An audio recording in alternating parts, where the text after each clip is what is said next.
أعوذ بالله من الشيطان الرجيم. بسم الله الرحمن الرحيم. وأمهاتكم اللاتي أرضعنكم وأخواتكم من الرضاعة وأمهاتكم او من دستاسو اللاتي ها من دي أرضعنكم چې پیدا کړی دي تاسو ته واخواتکم او خویندې ستاسو من الرضاعة د سینې رولونه.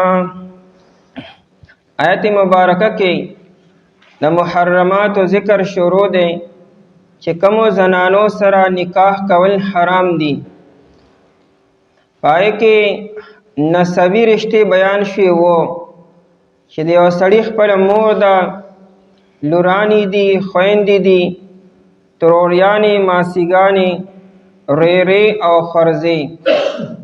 دویم نمبر محرمات چې دي هغه د رضاعت د وجې نه چې د دې زنانه او د دې هلک منځ کې تعلق د پیو دی، بله څه رشته نشته، خو دې زنانه دې ماشوم له پی ورکړي دي او د هغې د وجې نه حرمت راغلی دی. رضاعت په لغت کې ویل کېږي سینه رولو ته او تی رولو ته او پی خوړلو ته وایي، او په اصطلاح کې رضاعت ویل کېږي چې مس الرضیع من ثدی الآدمیة فی وقت مخصوص، چې یو ماشوم یا ماشومه د 2 کالو په موده کې دنه د یو زنانه سینه اوروي او د هغې نه پی وڅکي. په 2 کالو کې دنه د 2 کالو نه بعد که یو ماشوم او ماشومه که پی څکي د یو زنانه نو رضاعت به نه ثابتېږي، یعنې دا رشته او دا حرمت به نه ثابتېږي. اگر چې دې کې د عایشې رضی الله تعالی عنها رای دا وه چې د رضاعت دپاره څه موده نه ده مقررو، هر څومره موده کې که یو انسان د یو زنانه پی وڅکي نو رضاعت ثابت شو. او دا یې واقعه مونږ بیان کړې وه د سهله بنت سهیل رضی الله تعالی عنها چې هغې سالم ته پی ورکړي وو، 15 پیرې وو، نبی علیه الصلاة والسلام ورته ویلي نو حالانکې دې وخت کې سالم رضی الله تعالی عنه بالغ و، شادي شده و، او 15 پیرې ورته سهله بنت سهیل رضی الله عنها پی ورکړو. د نبی علیه الصلاة والسلام په مشورې سره حرمت ثابت شو. نو عایشې رضی الله تعالی عنها به د دې نه دا دلیل نیسلو، لیکن دا خبره نورو بیبیانو نه ده منلې. د عایشې رضی الله عنها بیا خپل هم دا مسلک و، چا به دا غوښته چې څوک دې ما ته مخې ته راشي او زما نه دې مخامخ سبق ووایي، نو هغې به خپلې خور ته ووایي او یا خپلو خرزو ته او ریرو ته به یې ووایي چې دله پی ورکړئ 15 پیرې. هغه به یې سره به رشته ثابته شوه او بیا به عایشه رضی الله عنها د هغې ترور به شوه، د دې وجې بیا به هغه مخامخ راتلی شو او سبق به یې ته ویلی شو. لیکن مسلم شریف کې روایت دی ام سلمه رضی الله تعالی عنها او نورې بیبیانې چې دي هغې په دې خبره باندې بیا رد کو چې دا د عایشې رضی الله تعالی عنها دا خبره صحیح نه ده، یعنې دا د هغې خپله رایه ده، مجتهده ده، خو د نور امت دپاره د دې گنجایش او اجازت نشته دی. بهرحال رضاعت دپاره موده دغه 2 کاله کې دنه ده. ابو داود شریف کې روایت دی ابو موسی اشعری رضی الله تعالی عنہ له یو سړی راغی. ابو موسی اشعری رضی الله عنہ لوی صحابي دی، جلیل القدر صحابي دی. په دې صحابو کې باید صحابه داسې وو چې هغې مفتیانو، هغې به فتوا ورکولی شوه او مسله به یې بیانولی شوه، دا هر چا خپل کاري. نو دې کې دا ابو موسی اشعری رضی الله عنہ نه یو سړي تپوس وکړو چې زما نه په غلطۍ سره د خپلې بیبي هغه پی خېټې ته تلي دي، نو آیا رضاعت ثابت شوی دی او که نه، چې زما د بیبي پی زما خېټې ته لاړو. دا واقعا ابو داود شریف کې هم ده. او تفصیلا په بدایع الصنایع کې علامه کاسانی رحمه الله را نقل کړی ده.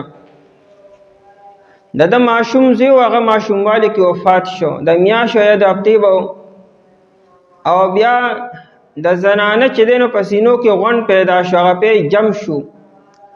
د هغې دې تدبیر دار وباسو چې دې سړي به د هغې نه پې وباسلو، نو هغه پې د هغه خېټې ته لاړلو، هغه غورځول کته لیکن هغه دننه لاړو. نو مسله راغله چې ګنې دا خو د خپلې بیبي پې چې کله خېټې ته لاړو نو ګنې دا د هغې زوی شو. نو راغی د ابو موسی اشعري رضی الله تعالی عنه نه د مسلې تپوس وکړو. ابو موسی اشعري رضی الله تعالی عنه ورته وی چې بس نور څه دي، خو بس حرمت ثابت شو نو ته د هغې زوی شوې، نو نکاح ختم شو. هغه ته چا وی چې لړ شه عبدالله بن مسعود رضی الله تعالی عنه نه تپوس وکړه، ځکه عبدالله بن مسعود رضی الله عنه فقیه صحابي دی، مطلب دا دی چې هغه مسله بیانولی شي، نو ته د هغه نه تپوس وکړه. ابن مسعود رضی الله تعالی عنه ورته وی چې څه حرمت نه دی راغلی، ځکه هغه دا چې لا رضا الا فی حولین، رضاعت به ثابتېږي خو د 2 کالو کې دننه. ستا خو 2 کال عمر نه دی، ته خو شادي شوده، ستا به څنګه رضاعت ثابت شي؟ نو ابو موسی اشعري رضی الله تعالی عنه دا خبره اورېده، نو هغه فرمایلو چې لا تسألوني عن شیء ما دام هذا الحبر بین اظهرکم، د خدای بندگانو زمانه بیا تپوس مه کوئ د مسلې چې داسې قسمه لوی عالم په تاسو کې موجود ابن مسعود رضی الله تعالی عنه انته کې سړی شته دی، نو زما نه سره تپوس کوئ، در په مسلو یې کوم ځای پوهېږم. یو ګورئ زما عقل دې خبرې ته لاړو چې بس پې کړه دننه لاړو نو رضاعت ثابت شو، خو دې ته مې خیال نه وتلی چې د رضاعت دپاره خو 2 کاله موده ده، په 2 کاله کې دننه چې پې وسکي نو هغې به رضاعت ثابتېږي، او دا خو 2 کاله نه ده. نو ابن مسعود رضی الله عنه فتوا ورکړه چې نه رضاعت نه ثابتو، نو د رضاعت دپاره 2 کاله موده دننه ده. په خاص زمانه کې به ده چې دا پې دي د یو زنانه وسکي، که د زنانه نه علاوه د بل چا پې وسکلو نو یې سره هم رضاعت نه ثابتېږي. زمونږ فقهاو مسله، الله زمونږ د فقهاو قبرونه د نور نه منور کې هېڅ هم نه دي پرېښي. هدایت زمونږ د فقه معتبر غټ کتاب دی، هغه مسله لیکلې ده، وی که فرض کا د یو نارینه چې دی هغه په سینو کې پی رالو او هغه یو ماشوم او ماشومې وسکه نو رضاعت به نه ثابتېږي، ځکه د رضاعت دپاره شرط دا دی چې دا به د زنانه پی بس کی، او د زنانه نه علاوه د بل چا ای سره به رضاعت نه ثابتېږي.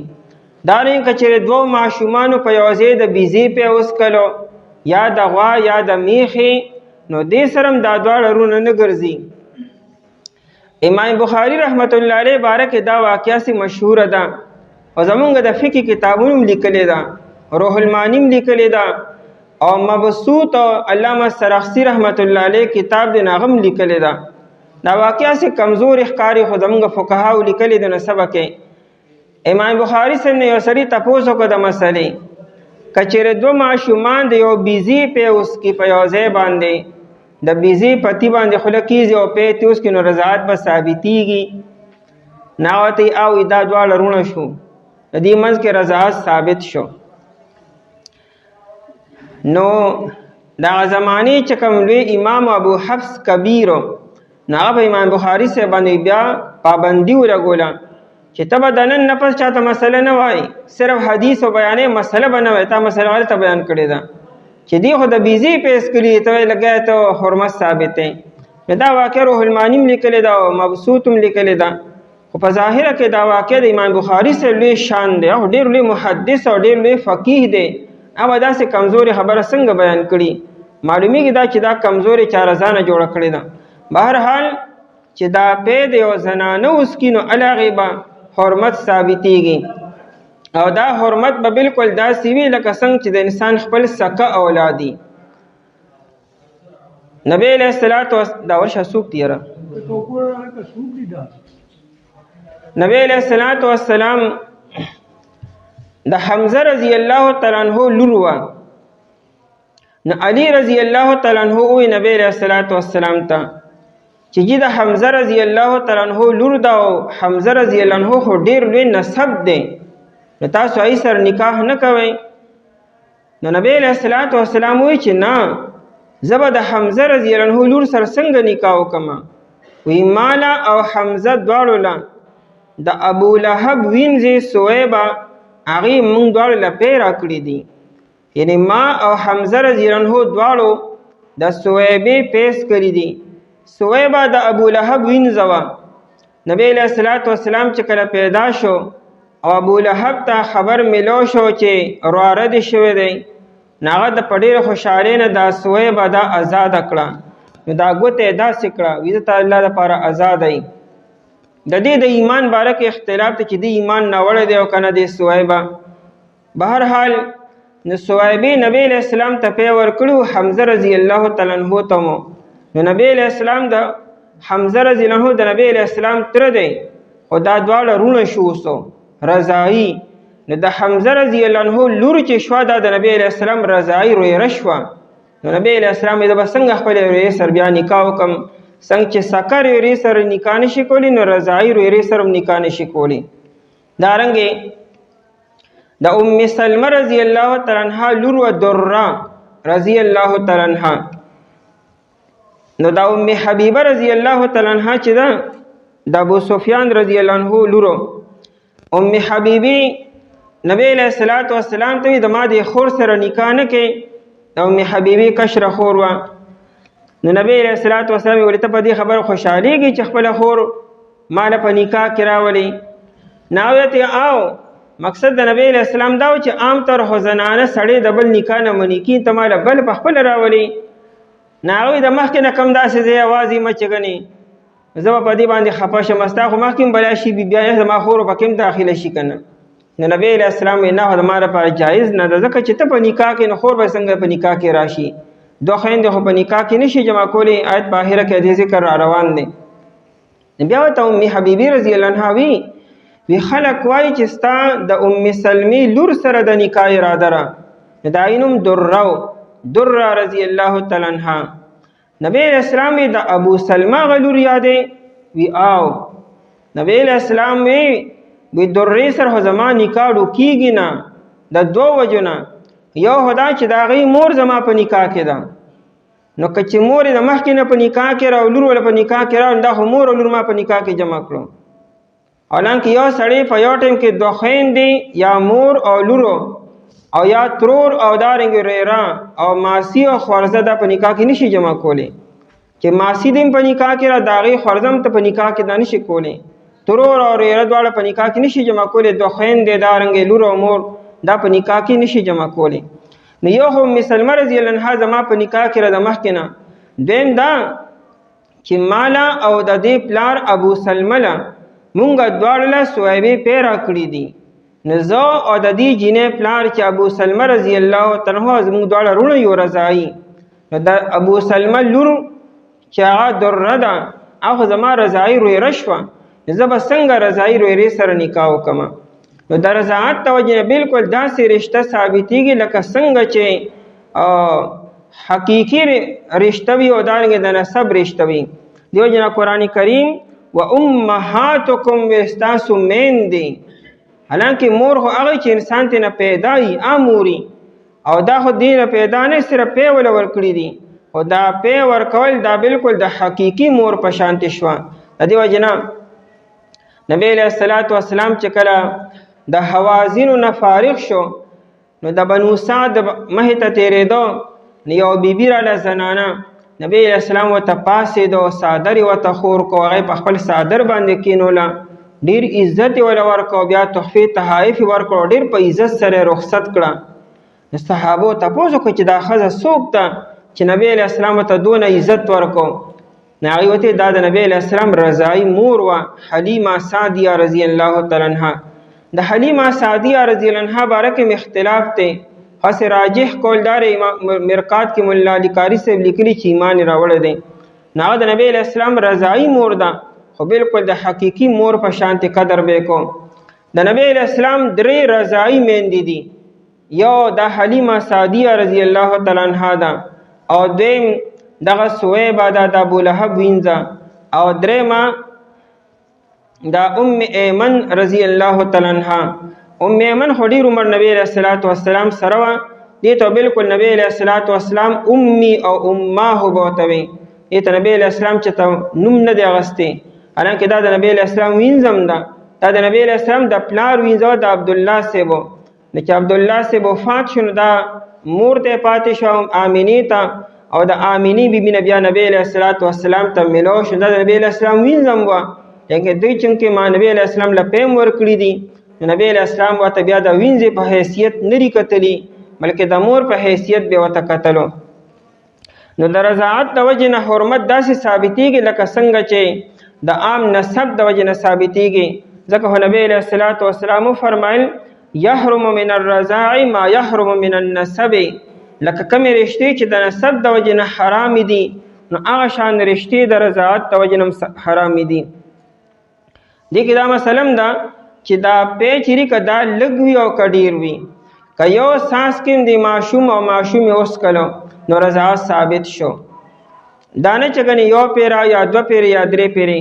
دې کې د عایشې رضی الله تعالی عنها مسلک دا و چې 15 پیرې یو ماشوم او ماشومه پې وسکي نو رضاعت به ثابتېږي 15 پیرې مستقل ټیمونو کې. لیکن جمهور صحابه کرام رضی الله تعالی عنهم لکه ابن عباس رضی الله تعالی عنہ نه چا تپوس وکړو، وی خلک وی چې یو پیره پیس کو سر رضاعت نه راځي، نه ورته وی دا خبرې پخوا وی اوس منسوخ شوي دي، اوس دا رکه یو پیرس کی که دو پیرس کی او که درې پیرس کی رضاعت به ثابتېږي. ابن مسعود رضی الله تعالی عنهم دا خبره کړې وه، وی آل امر الرضاع الى ان قلیله وکثیره یحرم، لږ پی او ډېر پی ټول حرمت راولي. همدا مسلک د ابن عمر رضی الله تعالی عنهم او د نور صحابو مو چې لږ او ډېر پی سره حرمت به هغه به راځي. بیا دې کې دا مسله ده چې دا پی چې دي دا یا په خوله باندې وسکي او یا په پوزه باندې د حلق ته لاړ شي. د پوزې او د خولې نه علاوه که چې په غوږ کې ساس کې واچولی شو یا د انجکشن په ذریعې سره هغه دننه لاړ نو حرمت منه راځي. یا ماشوم له په دې کې اوبه واچولی شي په دې پیو کې، نو که اوبه په دې پیو باندې غالب وي نو بیا به حرمت نه راځي، چې پی په دې اوبو باندې غالب وي نو هغې به حرمت راځي. یا پای کې دوایي واچولی شوه خو دوایي پې ډېره شوه پی لږ نو حرمت بیا نه راځي. یا هغې سره د بیزي یا د غوا یا نور پی میلاو کړی شو نو که دغه پی د زنانه کم دی او دغه نور پې سیوال بیا به حرمت نه راځي، هغې به راځي چې کله دا پې غالب وي او یا احتیاطاً کم از کم برابر وي نو بیا به هم حرمت راځي. او که دا پی خالص دي لیکن دا بسکټ سره یا نوڼۍ سره ورکړی شو دی ماشوم ته نو بیا چونکې دا پی تابع شو اصل دغه خوراک دا روټۍ ده بیا به هم حرمت نه راځي. دا پی چې د پیو په حیثیت سره ورکړی شي هلې به حرمت راځي. وامهاتکم اللاتی ارضعنکم، او میندې ستاسو هغه ارضعنکم چې تاسو ته پی درکړي دي. ارضعنکم عام دی چې تاسو ته پی درکړي دي، که لږ دي او که ډېر دي، او که اراده د ښځې کړي او که نه کړي. که د ښځې اراده نه کړې او ماشوم راغی او د دې زنانه په سینه باندې خوله کې او د پی وسکلو حرمت ثابت شو.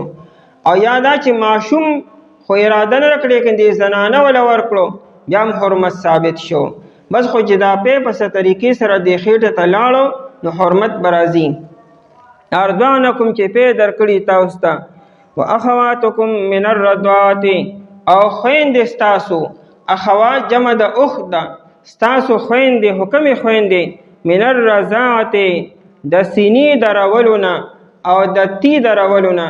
لکه د رضاعت معنا ده چې ماشوم سینه اوروي او دا تی اوروي، وی دا هم ستاسو خور شوه. اخواتکم یې ورته ووایي د رضاعت د وجې نه کمې جینۍ چې پی وسکل ستا د مورو دا بالکل ستا د سکه خور په شانتې شوه.